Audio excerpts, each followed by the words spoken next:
आपल्याला फळ्यावरती काय केलेलं आहे, एक उदाहरण दिलेलं आहे आणि यामध्ये काय करायचं आहे, आपल्याला संबंध शोधायचा आहे की 2चा 6शी काय, 6चा 12शी, पुन्हा 20शी, 30शी आणि मग इथं किती संख्या येईल हे आपल्याला शोधायचं आहे. पण त्यासाठी काय करायचं आहे, इथं पर्याय पण दिलेले आहेत. तर आपण पाहूया. इथं पहा, पहिल्यांदा आपण असं करून बघूया, या 2चं काढूया.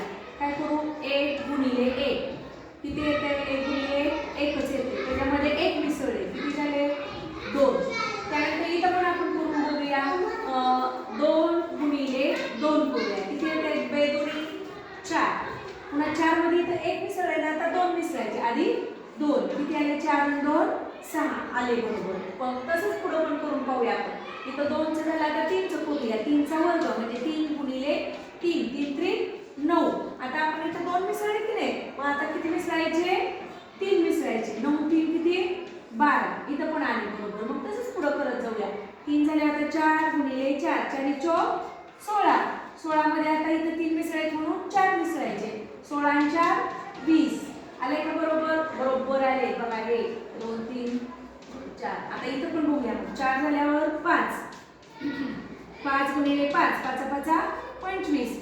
25 मध्ये इथं 4 अधिक केले तर आपण किती करू, इथं पुढं 1 नि वाढवून करायचे 5. 25 आणि 5 किती आले, 30. हे पण बरोबर आले. मग आता इथं काहीच दिलेलं नाही, मग ह्याच्या पुढची संख्या घ्यायची. 5 झाल्यावर किती 6, 6 गुणिले 6, 6 6 36. आणि 36 मध्ये इथं 5 मिसळले, मग काय मिसळायचे आपण, 1 वाढवून 6. 36 आणि 6, 6 6 12, त्याच्याला गेला 1, 3 1 4, म्हणजे इथं किती येणार 42.